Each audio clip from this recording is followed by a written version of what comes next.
सभी को जय श्री राम, राधे राधे। श्री हनुमत ज्योतिष केंद्र में स्वागत, अभिनंदन, वंदन है। आज मैं बात करना चाहता हूँ वक्री ग्रह स्पष्ट के बारे में। ग्रह स्पष्ट कैसे किया जाता है और क्या नियम है। नियम ये है कि वर्तमान ग्रह स्पष्ट में अग्रिम ग्रह स्पष्ट को घटाएं। वर्तमान ग्रह स्पष्ट में अग्रिम ग्रह स्पष्ट को घटाएं। घटन संख्या को गति कहते हैं, गति और विगति कहते हैं। जो घटन संख्या आता है उससे हम गति और विगति कहते हैं। पुनः इष्टिकाल का गुणा करें। जो हमारी गति विगति आता है उसमें हम 3 बार गुणा करते हैं तथा प्रथम गुण संख्या में 60 का भाग दें। जो प्रथम गुण संख्या होता है उसमें हम 60 का भाग देंगे। जो भाग फल आएगा, जितने बार हमारा भाग गया है उतने बार द्वितीय लब्धि में उसको जोड़ देंगे।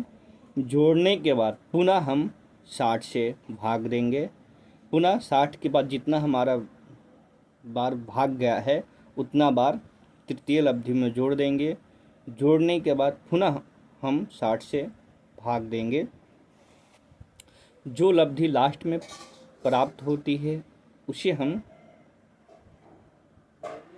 शेष लब्धि जो प्राप्त होती है उसे हम कला और विकला कहते हैं।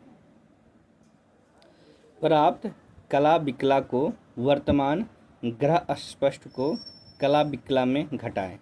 जो प्राप्त कला विकला है उसे वर्तमान ग्रह स्पष्ट के कला विकला में घटाने पर ग्रह स्पष्ट हमारा क्लियर होकर आ जाता है। और नोट करने के लिए ये बात है, राहु केतु हमेशा वक्री होते हैं, यह मार्गी नहीं होते हैं और इनकी गति और विगति 3 गति 11 विगति होती है। तो ये हमारा नियम था वक्री ग्रह स्पष्ट का। सेम यही नियम हमारा मार्गी ग्रह स्पष्ट का है। उसमें अग्रिम ग्रह स्पष्ट में वर्तमान ग्रह को घटाना चाहिए और लास्ट में उसमें जोड़ देना चाहिए। इसमें लास्ट में गति विगति को घटा देना चाहिए नहीं, उसमें गति और विगति को जोड़ देना चाहिए, तो उसमें ग्रह स्पष्ट निकल के आ जाता है। ये हमारा छोटा सा नियम हो गया। सभी को जय श्री राम।